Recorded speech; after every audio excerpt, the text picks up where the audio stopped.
हाँ जी बच्चा लोग, हमने बेटा जब अपना टॉपिक पढ़ना शुरू किया था, टॉपिक का नाम था बेटा जी यहाँ पे इकोसिस्टम, जिसमें हम लोग बेटा जिसके फंक्शन वाले टॉपिक को शुरू कर चुके थे। हमने लास्ट क्लास में उनका जो टॉपिक पढ़ा है उसका नाम था बेटा जी यहाँ पे कि इकोलॉजी के अंदर, इकोसिस्टम के अंदर एनर्जी का फ्लो होता है, और एनर्जी का अगर कोई ultimate source of the energy है तो वो कौन है बेटा जी, आपका सन है।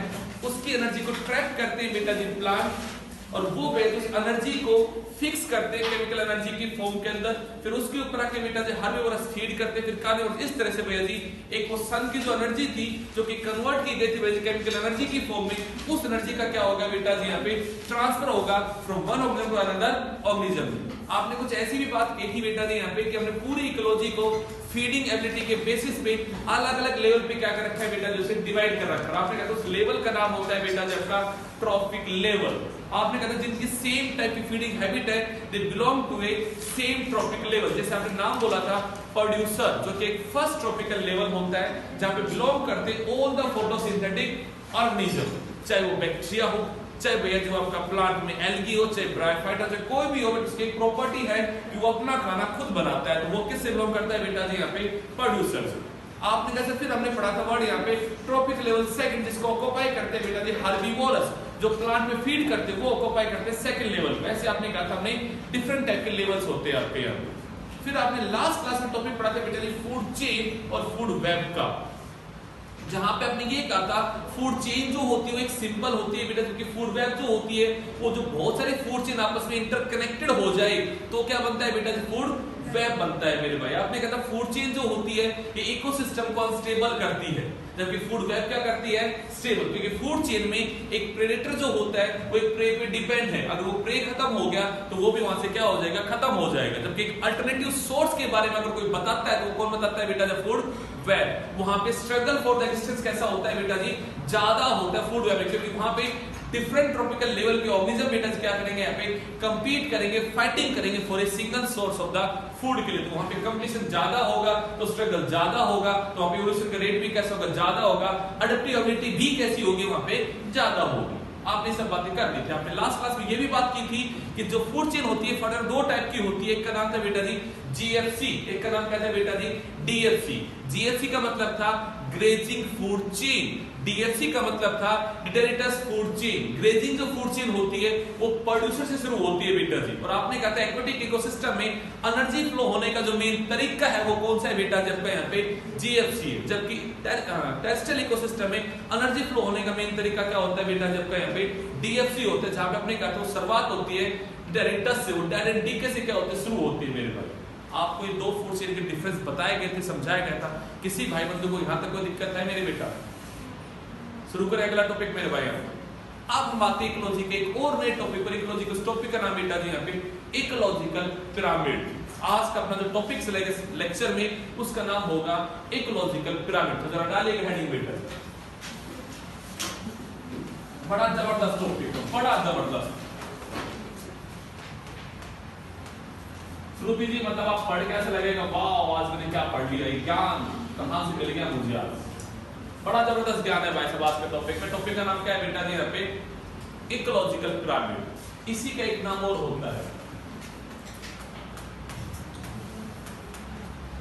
इकोलॉजियन पिरामिड। ये नाम रखा गया था जो basis of the name of the scientist जिसने इस पिरामिड को दिया था, उसके नाम पे रखा हमने यहाँ पे इकोलॉजियन पिरामिड। जरा सुनिए कि मेरे में क्या है ये पिरामिड। जो भी इकोलॉजी के डिफरेंट पैरामीटर हैं हम उनको ग्राफिकली रिप्रेजेंट करें तो वो ग्राफिकल रिप्रेजेंटेशन क्या कहलाएगा बेटा जी आपके यहाँ पे इकोलॉजिकल पिरामिड। मैं दोबारा वर्ड को बोलता हूं, हम डिफरेंट इकोलॉजिकल पैरामीटर को, अब आपको अक्सर इकोलॉजिकल पैरामीटर में क्या आ गया, मैं कहूंगा भाई इस इकोसिस्टम में क्या नंबर ऑफ द ऑर्गेनिज्म है पर unit area at the east tropical level, क्या यहाँ पे अमाउंट ऑफ द बायोमास है पर unit area at the east tropical level, क्या यहाँ पे एनर्जी ट्रांसफर है पर यूनिट एरिया पर time at the east tropical level पे। मैं इन इकोलॉजिकल पिरामिड्स को बेटा जी अगर एक ग्राफ की फॉर्म में रिप्रेजेंट कर दूं तो वो रिप्रेजेंटेशन मेरा क्या कहलाएगा बेटा जी आपका इकोलॉजिकल पिरामिड। समझ में आया मेरे भाई?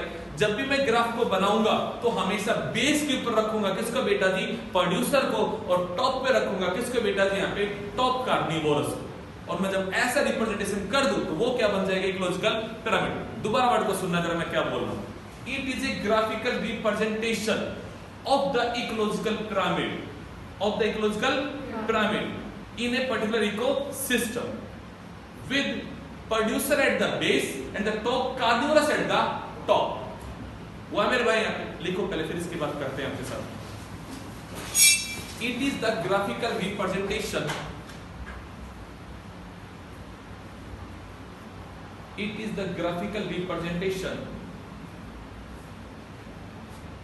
of the different ecological pyramid. It is the graphical representation of different ecological pyramid at each trophical level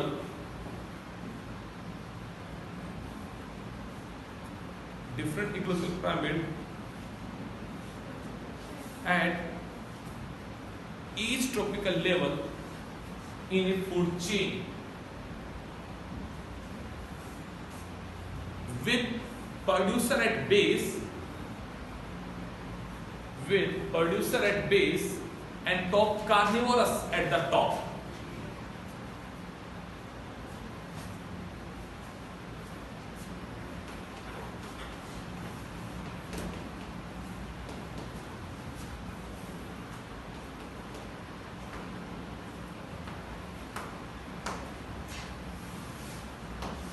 अब मैंने एक वर्ड बोला दे वो आपको बेटा जी, हम इकोलॉजिकल पैरामीटर। पॉइंट आएगा दिमाग में इसी का जी कि सर हम किस पैरामीटर की बात करते हैं, किस इकोलॉजिकल पैरामीटर की बात करूंगा। कहूंगा यहाँ पे मैं 3 पैरामीटर की बात करूंगा। किन की बेटा जी, 3। कौन कौन से? पहला बेटा नंबर ऑफ ऑर्गेनिज्म,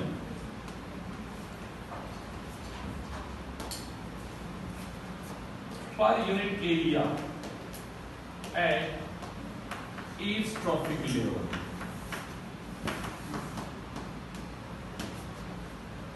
पहला पैरामीटर ये चुनूंगा बेटा।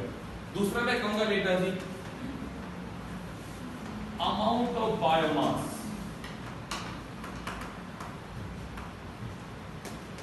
पर unit area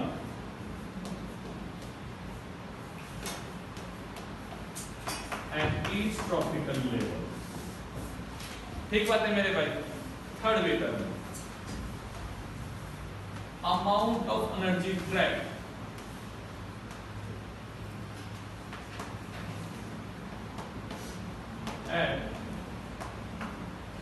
per unit area per time at each trophic level।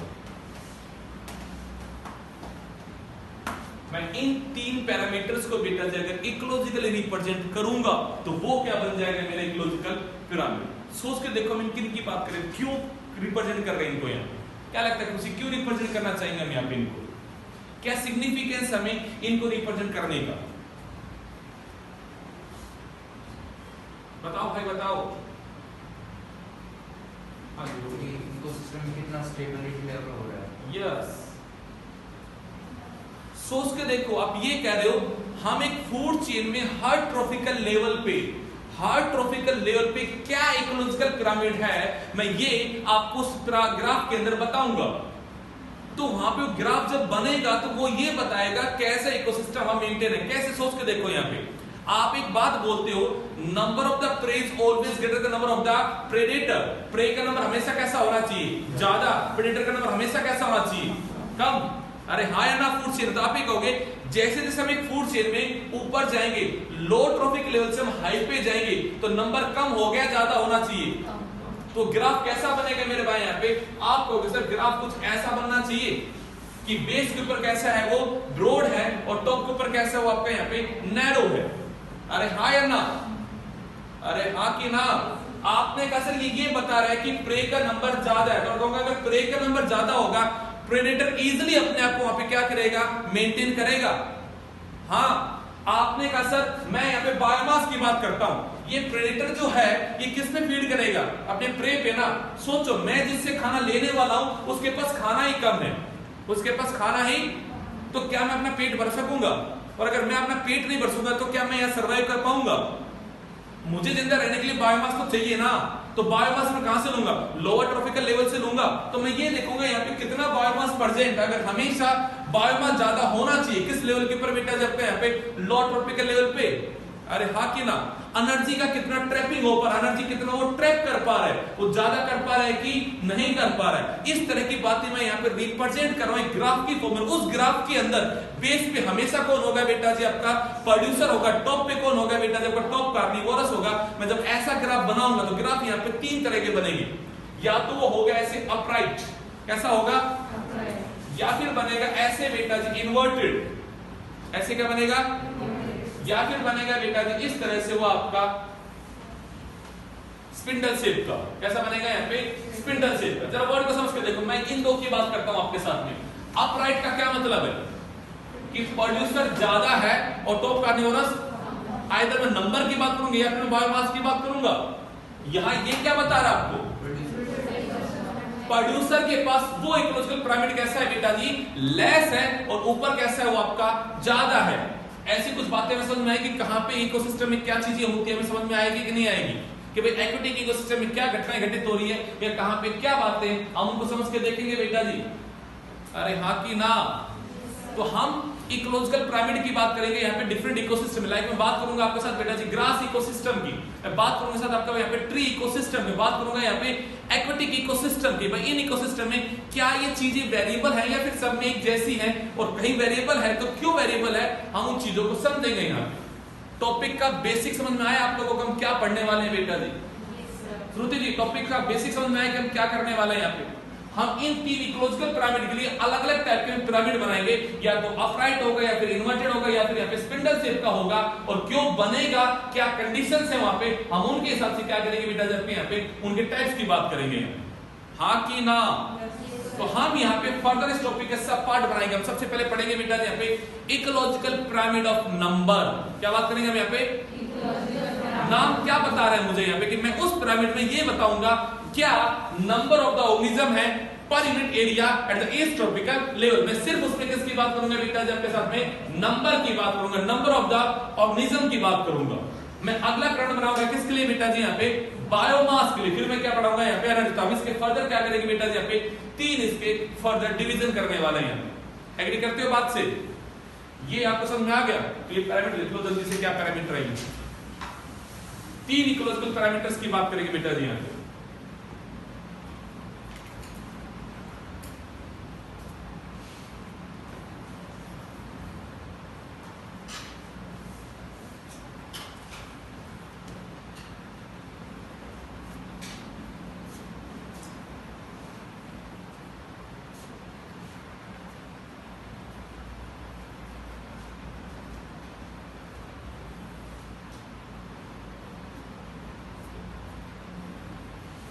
चलेगा बेटा, जल्दी कीजिएगा भाई, जल्दी।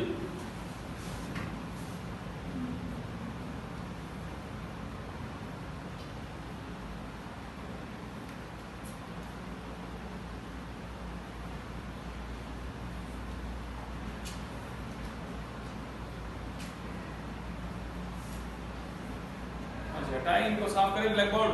हो गया? चलिए अब हेडिंग डालेंगे बेटा जी इकोलॉजिकल पिरामिड ऑफ नंबर। दरअसल जी हमें डेफिनेशन लिखनी है पहले। यहाँ पे डेफिनेशन बना सकते हो? हमें इकोलॉजिकल पिरामिड ऑफ नंबर की डेफिनेशन लिखनी है साक्षी जी, डॉक्टर मिस्टर पवन, हमें डेफिनेशन बनानी है बेटा जी। क्या बनाएंगे डेफिनेशन? बनाओ जरा खड़ी होके एक बार, थोड़ा सा पास में से करके बेटा बोलो। It is the graphical representation of the number of the organism present per unit area at each trophical level of a food chain with producer at base, top carnivorous at the, अरे हाँ कि ना? ऊपर जो definition लिखी वहां पे लिखा था इकोलॉजिकल पिरामिड, वहां पे क्या लिख दे मेरे भाई? यहाँ पे नंबर के बारे में लिखना है। अरे हाँ कि ना? बैठेगा गुड़िया।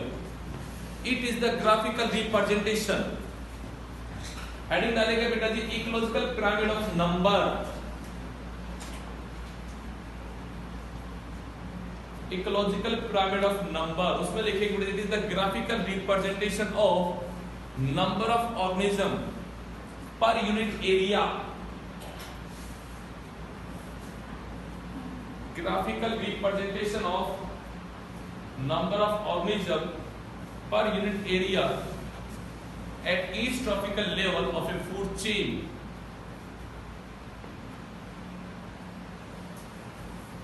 With producer at the base,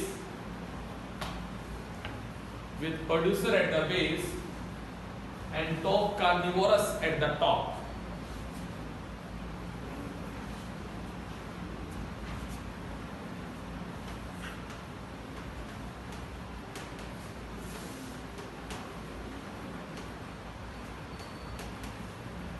देखिएगा बेटा पहले कंडीशन लेके चलता हूं बेटा जी अपराइट के लिए। आपने अभी 2 मिनट पहले एक लाइन बोली, in every ecosystem the number of the prey is always equal, always greater than the number of the predator. क्या होगा बेटा जी? The number of the prey is always greater than the number of the. तो देखिएगा जरा, मैंने कहा भैया जी ये है हमारा प्रोड्यूसर का नंबर,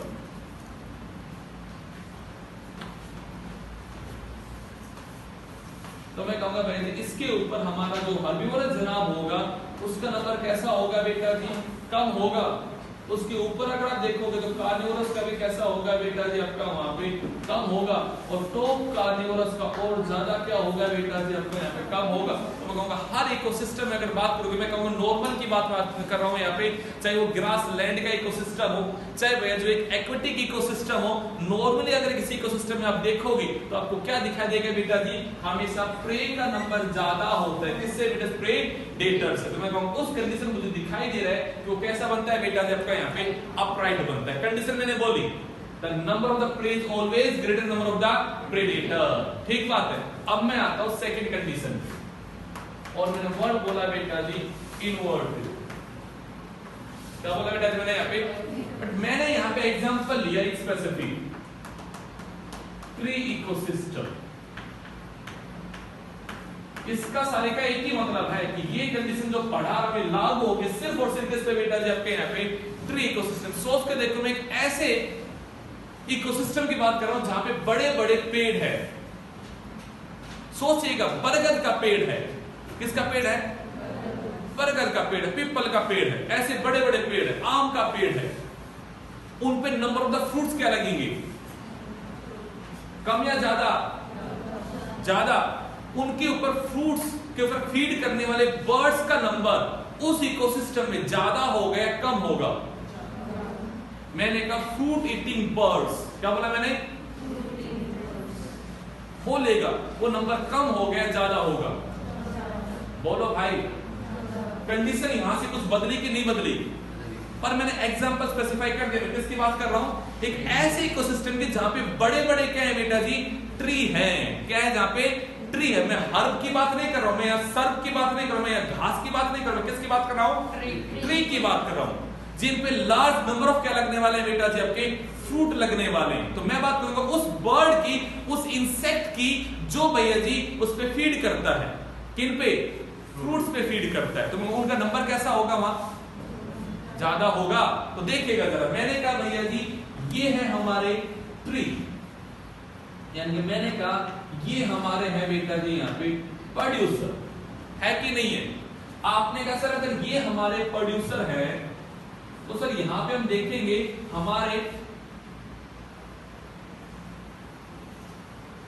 मैं यहां पे लिख देता हूं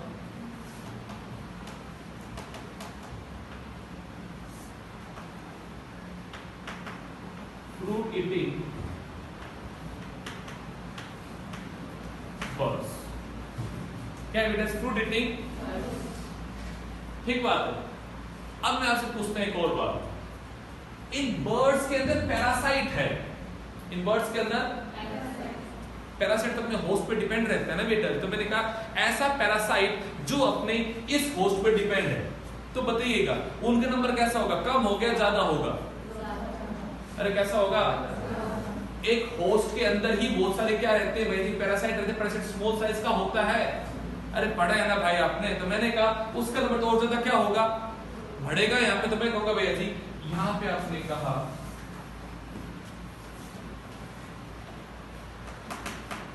पैरासाइट, ये कैसा बना बेटा? इन्वर्टेड या अपराइट?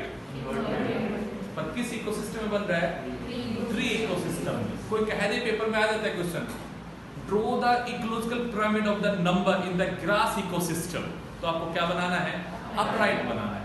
आपके एनसीईआरटी की बुक में, आपके एनसीईआरटी की बुक में क्वेश्चन दिया हुआ है ट्री इकोसिस्टम के नाम से, तो आपको बात समझ में आती है मेरे भाई? कि कंडीशन आपको समझ में आ रही है मेरे भाई? अरे हाँ या ना? अब मैं आता हूं तीसरे वर्ड पे,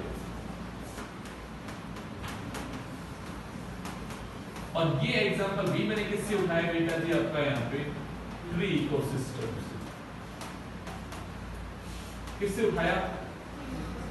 सेम कंडीशन सोचिएगा, ये हमारे बरगद के पेड़ हैं बेटा, ये हमारे क्या है? प्रोड्यूसर है बेटा जी। इन प्रोड्यूसर पे फीड करने वाले हैं बेटा जी आपके फ्रूट ईटिंग बर्ड्स। क्या है बेटा जी इन पे? तो आपने कैसा फ्रूट ईटिंग बर्ड्स का नंबर कैसा होगा? यहाँ पे ज्यादा होगा।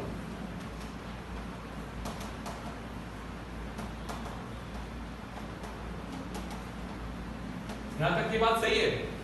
कोई सेम बात बोली मैंने? अब मैं आपसे बात करता हूं the birds that feed on the other birds. जैसे आप बात करो यहाँ पे ईगल की या किस हॉक की, किस ऐसे बर्ड्स की बात करते हैं जो भैया जी इसके ऊपर फीड करता है, बर्ड्स के ऊपर, तो बताओ उसका नंबर क्या होगा? ज्यादा हो गया, कम होगा?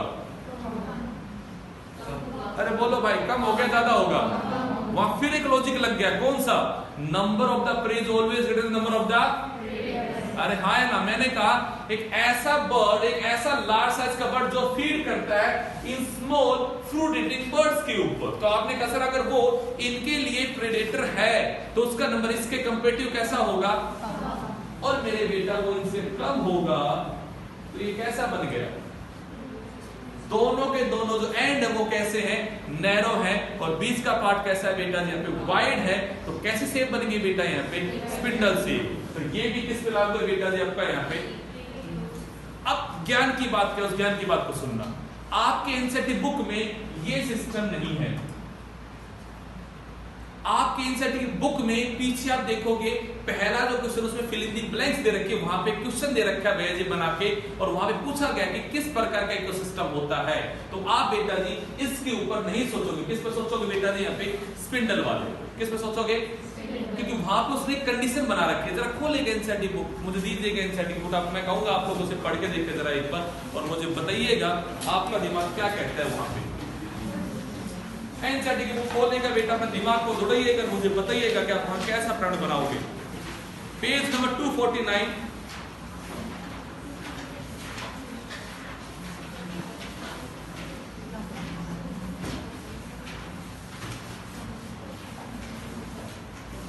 ये भैया जी यहाँ पे देखिएगा बेटा जी 249 के ऊपर यहाँ पे एक लाइन रखी, पिरामिड ऑफ बायोमास इन ए सी। इससे ऊपर वाला जो पैराग्राफ है उसको पढ़ लो मेरे भाई।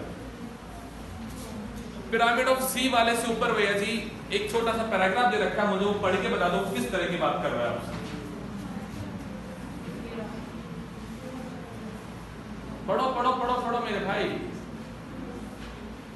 अरे पढ़ ले, कहां देख रही है?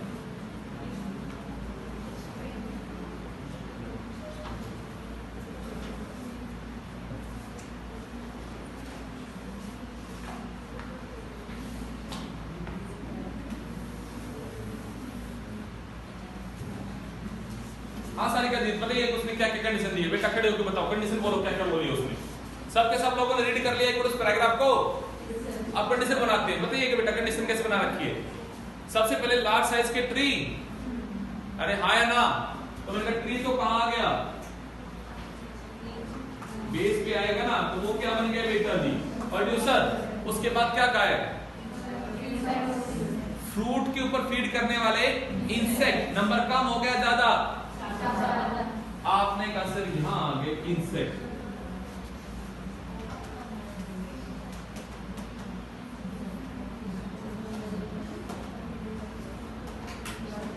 उसके बाद क्या नंबर दिया गया है? Small size of birds that feed on the insect. Number कम हो गया ज्यादा? आपने कहा इंसेक्ट फीडिंग बर्ड्स,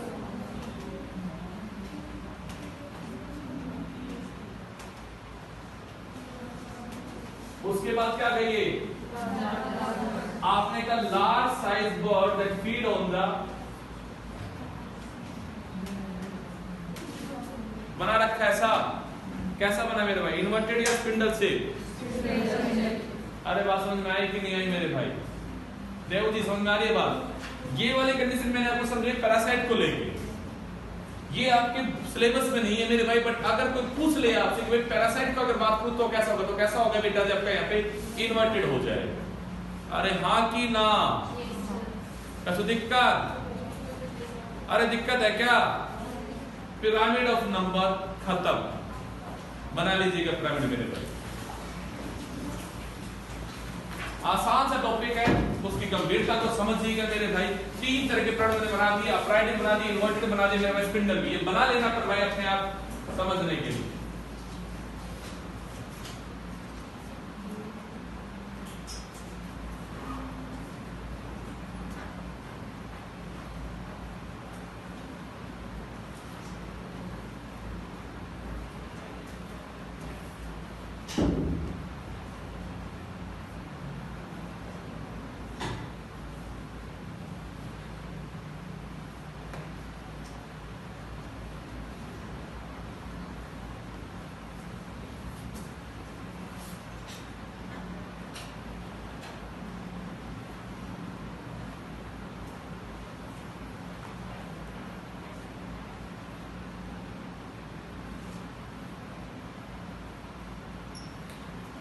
नजदीक कीजिएगा बेटा।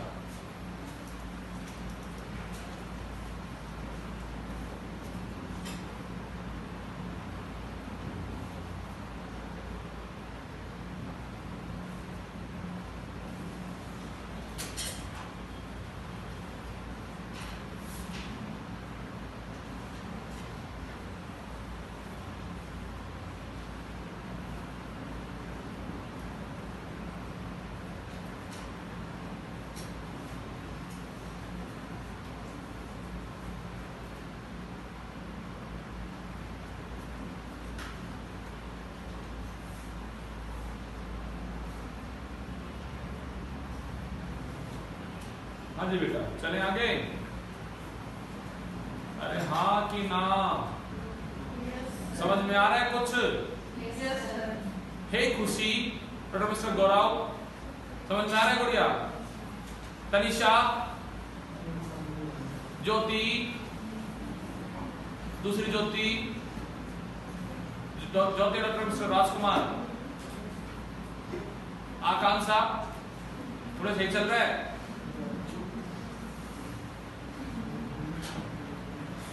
हाँ बेटा।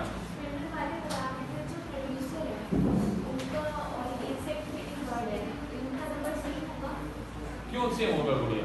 हम इनके नंबर को ऐसे कोरिलेट कर नहीं रहे गुड़िया, आप इसको भी कम बना के चलना वैसे, बट इनका नंबर ज्यादा कम हो जाएगा, कुछ कह नहीं सकते इनके बारे में गुड़िया, क्योंकि अब इनको कैलकुलेट नहीं कर पा रहे। हम यहाँ बात करेंगे इसके कंपैरिजन में, ये ऐसा है, हम यहाँ सीक्वेंस वाइज बात करेंगे गुड़िया। एक सीक्वेंस के बाद अगली जो आ रही है उसका क्या नंबर है गुड़िया, हम अगली के साथ पहले वाले को नहीं कर पाएंगे गुड़िया यहाँ पे। हाँ जी, हाँ जी भाई साहब, हो गया, चले आगे। साक्षी जी नहीं हुआ अभी तक? चलेगा बेटा, हेडिंग डालेंगे ecological pyramid of biomass.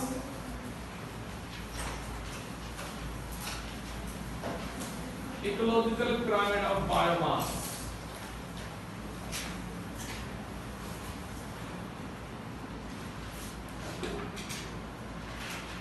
Definition क्या बना दी प्रीति जी? ग्राफिकल बनाओ, डेफिनेशन बनाओ मेरे भाई। हेडिंग डालो ecological pyramid of biomass, definition लिख दीजिएगा। Graphical representation of amount of biomass present पर unit area at each tropical level of a food chain.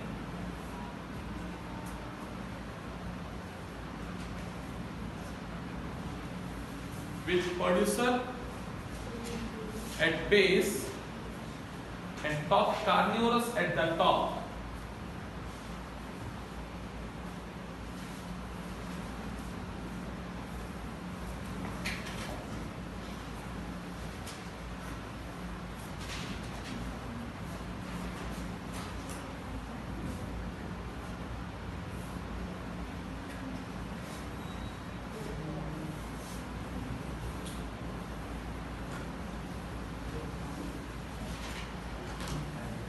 हाँ जी रुक रहे, समझे जरा बात को। यहाँ पे यहाँ मैंने पहले हेडिंग डाली बेटा जी अपराइट,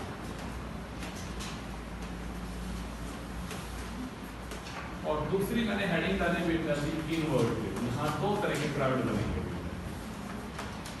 पहले मुझे आप बताइएगा, मुझे ज्ञान दीजिएगा, क्या लगता है बेटा जी अमाउंट ऑफ बायोमास कहाँ ज्यादा है कहाँ कम है? अगर मैं हार्ड ट्रॉपिकल लेवल की बात करूं मैं आपसे, तो आपको क्या लगता है बायोमास कहाँ ज्यादा है कहाँ कम है?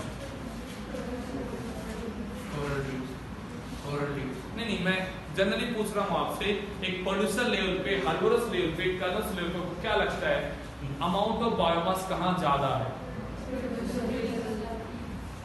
एक सिंपल सी बात है मेरे भाई, ये प्लांट है जिन्होंने भैया जी खाने को बनाया और इसी खाने के ऊपर कंज्यूम कर रहे हैं भैया जी आपके हर्बीवोरस, वो इसी बायोमास को तो वापस से क्या कर रहे हैं बेटा जी यहाँ पे रीसिंथेसाइज कर रहे हैं मेरे भाई यहाँ पे, हाँ कि ना? यहाँ पे जो इस बायोमास को कैप्चर करते हैं खाते हैं, तो क्या वो पूरे बायोमास को डाइजेस्ट कर पाते हैं क्या? बहुत सारा खाना तो अनडाइजेस्टेड फॉर्म में क्या करते हैं बॉडी के बाहर रिलीज कर देते हैं, अरे हाँ कि ना? उसमें से बहुत सारा खाना तो उस खाने को तोड़ने में क्या हो जाता है, यूज हो जाता है। तो नेट अगर ट्रांसफर की बात करोगे कितना बायोमास वो बना पाए होंगे, तो वो काम अमाउंट क्या होगा, बहुत ही कम होगा। सोच के देखो, आपने 100 ग्राम चावल के ऊपर किया फीड, आपने सबसे पहले डाइजेस्ट किया होगा, पर उसको डाइजेस्ट करने के लिए आपने अपनी बॉडी का ग्लूकोज को क्या किया होगा बेटा जी यहाँ पे पहले रेस्पिरेशन में खर्च किया होगा ताकि आप उसे डाइजेस्ट कर सके, पहला पॉइंट। फिर आपने उस ग्लूकोज को क्या किया होगा, आपने एब्जॉर्ब किया होगा, उसको एब्जॉर्ब करने में अपने अपने ग्लूकोज को क्या किया होगा, यूटिलाइज किया होगा। फिर आपने उसका क्या किया बेटा जी यहाँ पे ट्रांसपोर्टेशन किया, फिर वो सेल्स के पास गया होगा, सेल्स ने उसे ग्लाइकोजन में कन्वर्ट किया होगा, ग्लाइकोजन में। तो मैं पूछूंगा आपसे, आपने जो स्टार्च लिया उस स्टार्च को आपने कन्वर्ट किया गरिमा किस फॉर्म में, ग्लाइकोजन में, तो क्या जितना स्टार्च आपने खाया था चावल से, क्या वो सारा स्टार्च आपका ग्लाइकोजन में कन्वर्ट हो पाया? एक बहुत अच्छी सी बात पूछते हैं आपसे, यहाँ पे आपने थर्मोडायनेमिक्स पढ़ी है, आपने एंट्रोपी की बात पढ़ी है। यहां से इस लाइट के प्लग से भैया जी 100 वाट की एनर्जी निकली और भैया जी वो यहां पहुंची इस पंखे के पास। डू यू थिंक इस पंखे के पास एनर्जी पहुंच रही, वो सारी वो एनर्जी पहुंची तो यहां से दी गई है। आपने कहा सर एनर्जी का बीच में आपका वायर गर्म हुआ होगा, वहां रेजिस्टेंस लगी होगी, वो हीट अप हुआ होगा, तो हीट की फॉर्म एनर्जी का क्या हो गया होगा, वहां पे लॉस हो गया होगा। आप पेट्रोल डालते हो तो जब चलाते हो तो इंजन को गर्म करने में वहां भी तो वही एनर्जी लग रही है ना। तो हर जगह चीजों का क्या, मैं सिंपल सी बात पूछ रहा हूं, क्या वन चीज का जब दूसरे चीज में ट्रांसफर होता है, कन्वर्जन होता है, तो क्या वो पूरा कन्वर्जन होता है? एक लार्ज अमाउंट वहां पे क्या हो जाता है बेटा जी, आपका लॉस हो जाता है। लार्ज अमाउंट क्या हो जाता है? आप जो खाना खाते हो तो अनडाइजेस्टेड फूड को भैया जी बॉडी के बाहर रिलीज कर रहे हो, तो पूछे आपसे वो अनडाइजेस्टेड मटेरियल आ कहां से रहा आपकी बॉडी में, आ कहां से रहा है? वो आपने खाया था, जो नहीं पचा वही तो है ना। मतलब उसके पास जो एनर्जी कंटेंट है, जो बायोमास है, वो तो क्या हो गया, लॉस हो गया ना। अरे हाँ कि ना? तो भाई जी लॉस अगर हो रहा है हार्ड ट्रॉपिकल लेवल में, तो नीचे वाले को बायोमास पता है कि फुल कन्वर्ट कर ही नहीं पाएगा, तो नीचे वाले को बायोमास ज्यादा बनाना पड़ेगा। अरे हाँ कि ना? तो मैं कहूंगी जनरल वे में अगर हम देखें तो अमाउंट ऑफ द बायोमास जो ट्रांसफर होता है वो होता है 20 to 30%। कितना होता है बेटा? और अगर 20 से 30% का एक ट्रांसफर होता है तो मैं कहूंगा हार्ड ट्रॉपिकल लेवल पे आप ऊपर जाओगे भाई जी, amount of the biomass per unit area क्या हो जाएगा। चलो हम और अच्छी तरीके से आपको समझाते हैं बात। आपने हबी का नंबर ऑफ द प्रे ज्यादा होता है प्रेडेटर से, क्या बोला मैंने? अब जब प्रे का नंबर ज्यादा है तो पर unit area number of prey ज्यादा है, तो उनमें रहने वाला बायोमास भी कैसा होगा, ज्यादा होगा। जब वहां बायोमास ज्यादा होगा तभी तो वो अपने भैया जी प्रेडेटर को क्या कर पाएगा, सेटिस्फाई कर पाएगा, उसका पेट भर पाएगा। अगर उसका ही बायोमास कम होगा तो क्या उसका पेट भर पाएगा? अरे हाँ कि ना? तो मैं क्या कहूंगा बेटा यहाँ पे, इन जनरल इकोसिस्टम में द अमाउंट ऑफ बायोमास जो होता है वो हमेशा लेस ट्रॉपिकल लेवल पे ज्यादा होता है, हायर पे कैसा होता है, कम होता है। अगर ये कहानी सही है तो जरा बना के देखिएगा। आपने कहा सर लोअर ट्रॉपिकल लेवल के ऊपर मैक्सिमम होता है, तो मैं कहूंगा भाई लोअर के ऊपर तो कौन आ गया, और हमें पिरामिड जब बनाना है तो हमें बेस पे रखना भी क्या है, प्रोड्यूसर। उस पे कैसा है अंकिता जी, कैसा है, ज्यादा है। आपने कैसे इसके ऊपर फीड किया, किसने, हमारे हार्बीवोरस ने, फिर फीड किया किसने? कार्निवोरस ने, फिर फीड किया किसने? अरे भाई जंगल में टॉप कार्निवोरस तो कुछ ही होते हैं, अरे कुछ ही होते हैं ना, शेर का नंबर ज्यादा नहीं होता, शेर का नंबर क्या है? कम है ना। अगर सोचो आपने शेर का नंबर बढ़ा दिया तो तबाही मचा देगा नीचे तक, तो भैया जी वो आपका। अब आप सोचो टॉप का सब शेर की बात कर रहे हो, माना शेर भारी होता है पर भैया जी है कितना उसका नंबर, पर यूनिट एरिया में वो है कितने भैया जी, नंबर क्या बहुत ही कम है। तो उस लेवल पे अमाउंट ऑफ बायोमास भी तो कैसा है? कम है। हाँ कि ना? समझ में आई बात? अच्छी सी बात ही समझ में आ गई यहाँ पे। ये बातें मैं कर रहा हूं बेटा जी टेरेस्ट्रियल इकोसिस्टम की। किसकी बात कर रहा हूं? हम पहुंचे भैया जी घूम फिर के एक्वेटिक इकोसिस्टम में। कहां पहुंचे हम? वहां हमारा मूड बदल गया और हमने वहां पे मेजरमेंट का तरीका ही बदल दिया।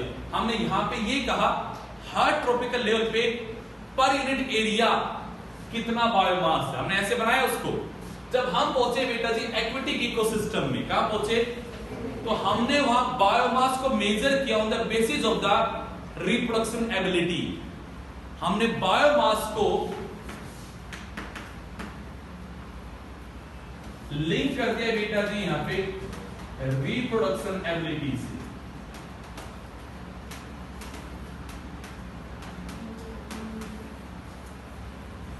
और वहां पे कहानी में एक ट्विस्ट है, जरा समझ के देखिएगा। एक बात बताइएगा मेरे भाई, आप प्रेडेटर और मैं आपका प्रे हूं, आप मुझे खा रहे हो, आपने मुझे खाया, मेरे बेटे को खाया, मेरे बेटे के बेटे को खाया, उसके बेटे को खाया, उसके मेरे भैया जी आपने 5 पीढ़ियां खा ली और आपका पेट नहीं भर रहा और आप खाए जा रहे हो, खाए जा रहे हो, खाए जा रहे हो। बायोमास आप में ज्यादा है, मुझ में ज्यादा है? किसमें ज्यादा है? क्योंकि अगर बायोमास यहां ज्यादा होता तो मेरी एक ही जनरेशन भैया जी आपका पेट को भर देती। अरे हाँ या ना?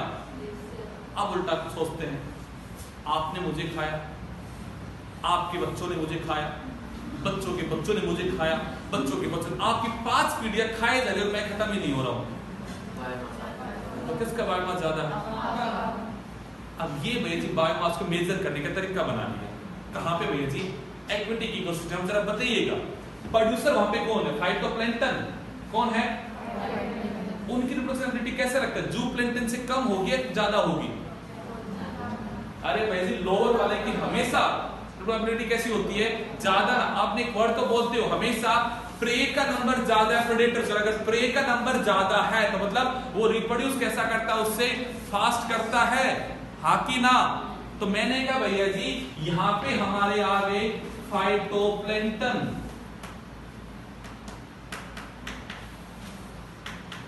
अब मैंने कहा इसकी रिप्रेजेंटेबिलिटी फास्ट है। कैसी है? तो मैंने कहा इसका बायोमास कैसा है? कम है। इसकी कई जनरेशन के ऊपर फीड करता है जूप्लैंक्टन। तो मैंने कहा एक अकेला जूप्लैंक्टन ने 3 पीढ़ी खाली फाइटोप्लैंक्टन की, तो किसका बायोमास ज्यादा? जू का ज्यादा। मैंने कहा इस जूप्लैंक्टन ने फाइटो की 3 पीढ़ियां खाली, तो किसका ज्यादा? जू का ज्यादा हुआ कि नहीं हुआ? तो मैंने कहा जू वाले का उससे ज्यादा। जू वाले फीड करती है स्मॉल फिश, स्मॉल फिश पे फीड करती है लार्ज फिश। तो कैसा बन गया मेरे भाई? बट क्यों बना इन्वर्टेड? क्यों बना इन्वर्टेड? क्योंकि भैया जी मैंने वहां पे बायोमास मेजर जब किया तो वहां मैंने तरीका क्या यूज किया बेटा जी? अलग यूज किया है। और मैंने यहां पे तरीका अलग यूज किया है। डोंट यू थिंक ये टॉपिक एक कंट्रोवर्शियल हो जाएगा? अरे हाँ या ना? कि भैया जी आप पढ़ रहे हो यहाँ पे इकोलॉजिकल पिरामिड ऑफ बायोमास, और जब आप उसी पिरामिड को ड्रॉ करते हो टेरेस्ट्रियल में तो आप ये देखते हो कि कितना बायोमास ट्रांसफर होने लग रहा है। तो बायोमास कहां ज्यादा है कहां कम? आप ये बात करते हो अमाउंट ऑफ बायोमास प्रेजेंट पर यूनिट एरिया। आपने ये बात की यहाँ पे आप ये कह रहे हो कि मैं बायोमास को मेजर करता हूं रिप्रोडक्शन की एबिलिटी से। अब मैं लॉजिक जरा सोच के देखूं, यहां भी अगर मैं यही सेम कंसेप्ट यूज करता तो भाई जी प्रोड्यूसर की रिप्रोडक्शन एबिलिटी कैसी होती है? फास्ट होती है, तभी तो उसका नंबर कैसा होता है? ज्यादा। तभी तो ये अपना पेट भर पाता है उसके ऊपर बेटा। अब जरा सोच के देखो, यहां पर अगर फाइटोप्लैंक्टन में amount of biomass per unit area कम है, कैसा है? तो डू यू थिंक ये जूप्लैंक्टन क्या इसके ऊपर फीड कर पाएगा? क्या अपना पेट भर पाएगा? मैंने वर्ड जो बोला गंभीरता सुनना मेरे, मैंने कहा amount of biomass per unit area की बात मैं कर रहा हूं। किसकी बात कर रहा हूं? अमाउंट ऑफ बायोमास, सही पकड़ में आई बात ये। और मैं इसमें जरा उस ग्राफ में जाके देखो, मैं यहाँ पे इस ग्राफ को जब पढ़ता हूं तो मुझे ये नजर आ रहा है कि सर यहाँ पे amount of biomass per unit area कम है। किसका ज्यादा है? किसका? अरे भाई जू प्लैंटन तो इसके ऊपर फीड करता, जब खाना बनाने वाला ही कम बना रहा है तो पेट भरने वाला ज्यादा पेट कैसे भर सकता है अपना? तो क्या लॉजिकली ये सही लग रहा है आपको? पर मैंने कहा ये सही है। क्यों सही है? मैंने चंचल कहा ये सही है। क्यों सही है? क्योंकि मैं जब इसे ड्रॉ करता हूं तो मैं ये नहीं देख रहा है यहाँ पे कि what is the amount of biomass per unit area. मैं यहाँ क्या देख रहा हूं बेटा जी? यहाँ पे रिप्रोडक्शन एबिलिटी देख रहा हूं। मतलब मैं जब यहां ड्रॉ करता हूं तो अलग कंसेप्ट यूज कर रहा हूं और यहां ड्रॉ कर रहा हूं तो अलग कंसेप्ट यूज करो। बट पढ़ा एक ही चीज रहा हूं। कौन सा बेटा? जब का ecological pyramid of the biomass में एक पैरामीटर को ही बात कर रहा हूं, बट एक ही पैरामीटर के जगह के हिसाब से मेजर करने के तरीके को मैं क्या कर रहा हूं बेटा? यहाँ पे चेंज कर रहा हूं। तो आप कहोगे सर क्यों चेंज कर रहे हो? आप जब ग्राफ एक बना रहे हो तो मेजरमेंट भी कैसे रखो? एक रखना, रेफरेंस तो एक रखो दोनों के लिए। अरे हाँ कि ना? बट हमने भाई रेफरेंस क्या कर दिया? तो भाई जी क्या बन गया? कंट्रोवर्शियल। क्या बन गया?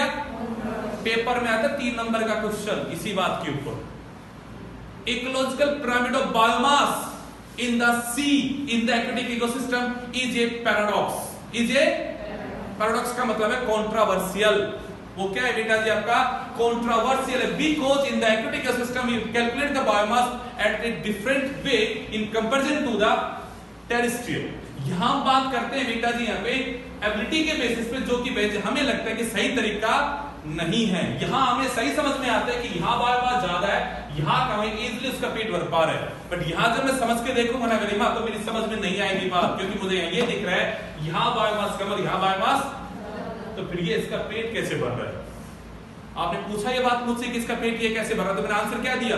क्योंकि ये रिप्रोड्यूस फास्ट कर रहा है, तो भैया जी क्या कर रहा है? यहाँ पे अपने बच्चे पैदा करेगा और बच्चे के बच्चे लोग तेजी से आएंगे ताकि उसका क्या भर सके? यहाँ पेट भर सके। मैंने आंसर इस तरह से दिया, मतलब कुल मिलाकर बात को गोल गोल घुमा दिया ना। तो ये क्या बन गया? समझ में आया कि नहीं बेटा? चीज एक है तो उसके लिए तरीका भी कैसा रखो? यहां तो हम तरीका ही चेंज कर दिए भाई। तो है कि नहीं ये पैराडॉक्स? क्वेश्चन की गंभीरता समझ में आ रही है मेरे भाई? कि पेपर में क्वेश्चन आता है कि ecological pyramid of biomass in the aquatic ecosystem और सी इज ए पैराडॉक्स। व्हाई? तो जवाब लिख पाएंगे हम लोग? अरे हाँ कि ना? या पेपर क्वेश्चन आ जाए generally ecological pyramid of biomass is upright generally, but in aquatic ecosystem it is inverted. Why? तो हमने वहां कंसेप्ट अलग लगाना पड़ेगा मेरे भाई। अरे हाँ कि ना? तो पहले लिखो भाई जी पिरामिड बनाओ, पहले फिर हम लिखाते हैं आपको बेटा जी सब बातें। पहले आप बनाओ, दोनों पिरामिड बनाओ बेटा। और यहाँ एग्जांपल लिखना है बेटा जी टेरेस्ट्रियल इकोसिस्टम। यहाँ क्या लिखना है बेटा? Aquatic ecosystem. बनाओ बनाओ, 2 पिरामिड बनाओ, फिर लिखाते हैं आपको बातें।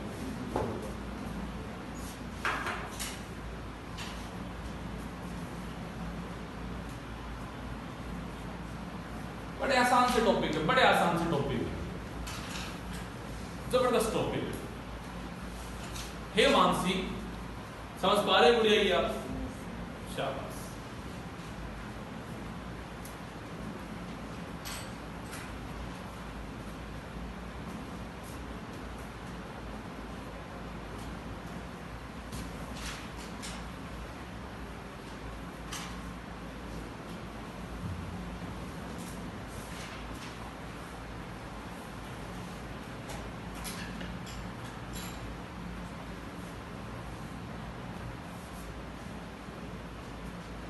बेटा कोई दिक्कत? ईशा इशिका थोड़े समझ में आ रहा है? पल्लवी और स्नेहा, वो पल्लवी और कीर्ति का स्कूल नहीं आई है तो पल्लवी गुड़िया, स्नेहा बड़ा अकेला फील कर रही है, मुस्कान भी नहीं आई आज। स्नेहा गुड़िया, हे स्नेहा, थोड़े समझ में आ रहा है? चलो गुड।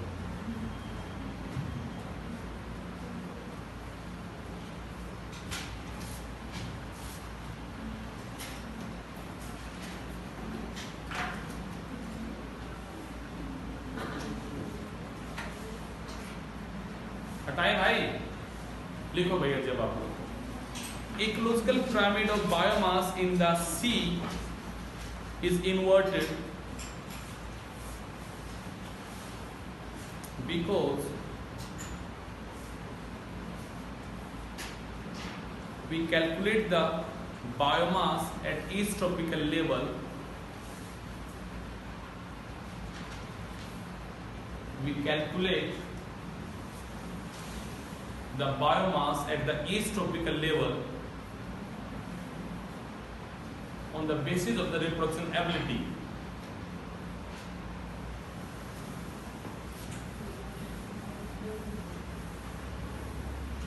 अगला पॉइंट लिखने में कैसे में organism that reproduce fast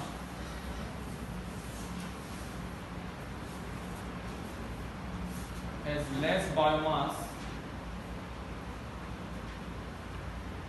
and organism that reproduce slowly has greater biomass.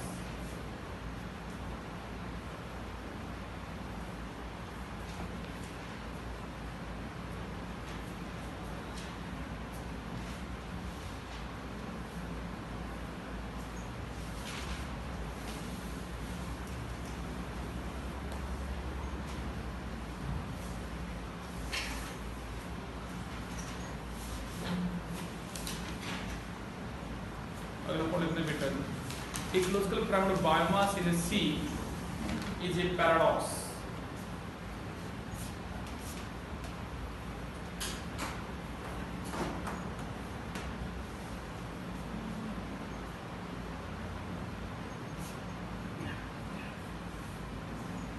Ecological pyramid of biomass in a sea is a paradox. अगर controversial है ये। अब डालो हेडिंग में term ecological pyramid of energy.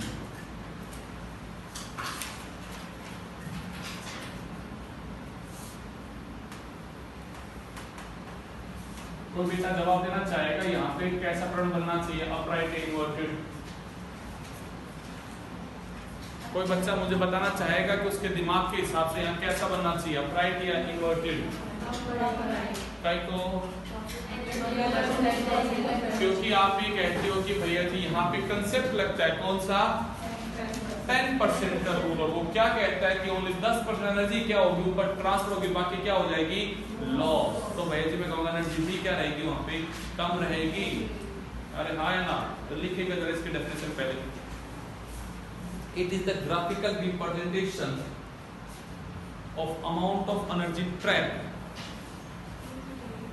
It is the graphical representation of amount of energy trapped at each tropical level in a food chain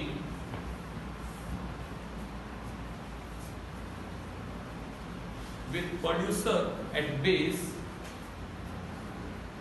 and top carnivorous at the top.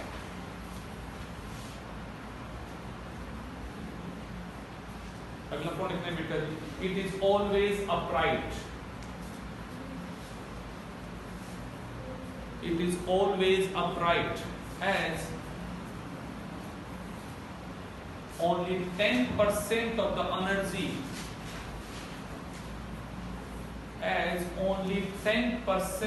the energy get transferred from lower tropical level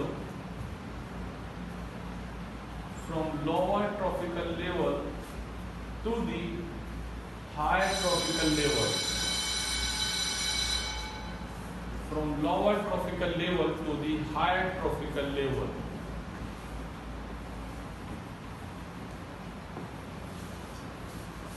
तो आप upright का diagram बना सकते हैं मेरे भाई।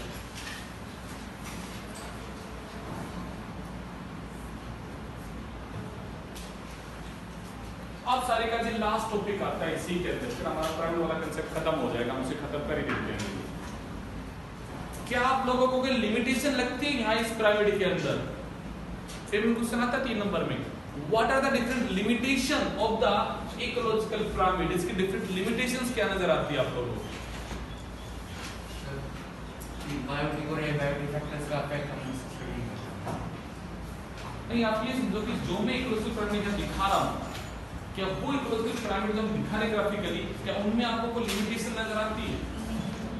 भाई हमने ये कह दिया ना कि हम पिरामिड एबाइटिक के लिए बनाए ना, तो बनाते हैं किसके लिए? 3 पैरामीटर के लिए। वो 3 पैरामीटर जो मैं दिखा रहा हूँ, क्या वो 3 सही से दिखा पाएंगे हम? क्या उसमें कुछ आपको लिमिटेशन नजर आती है?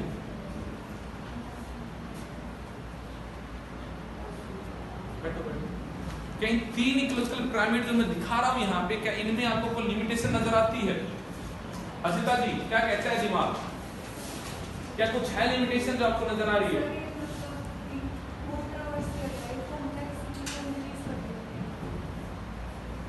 क्यों बेटा, क्यों नहीं कर पाएंगे?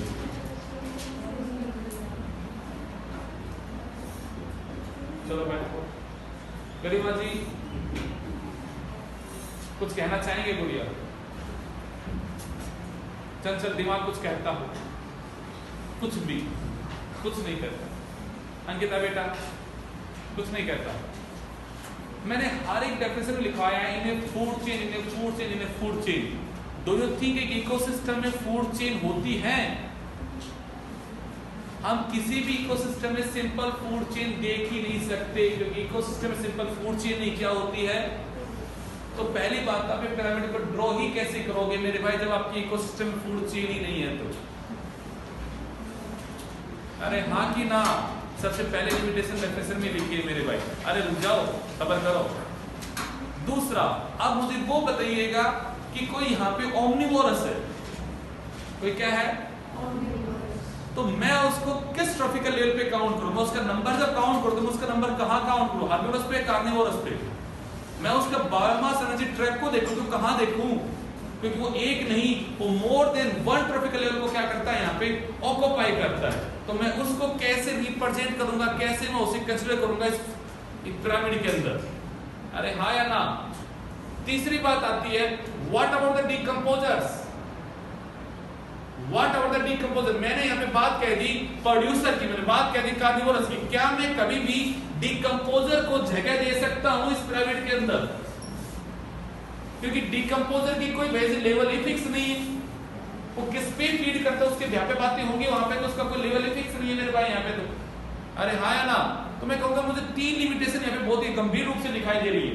पहले यहाँ पे कि ecological pyramid is draw on the basis of food chain and there is no simple food chain in the ecosystem. Ecosystem में क्या चलता है? इट इज फूड वेब चलती है।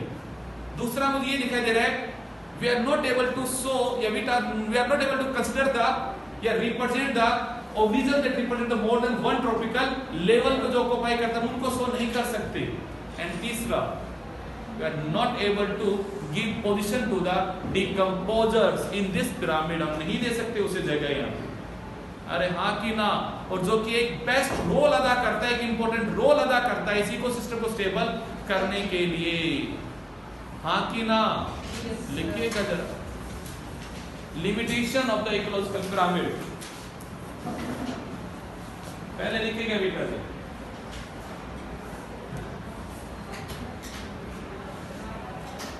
इकोलॉजिकल पिरामिड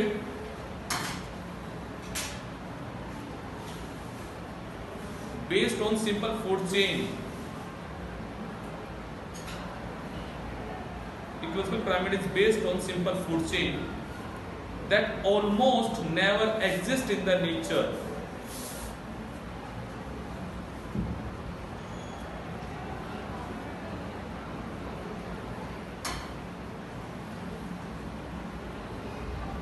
अगला लिखो बेटा जी,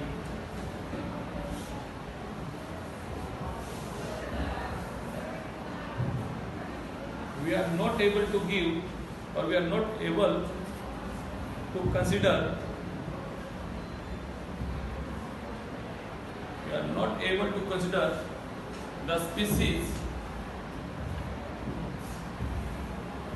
we are not able to consider species belongs to 2 or more trophic level. Species belongs to 2 or more trophic level.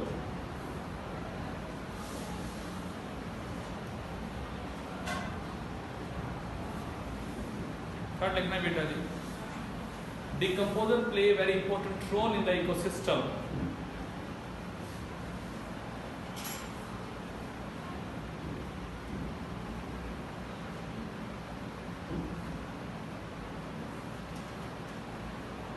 Decomposers play a very important role in the ecosystem, but no place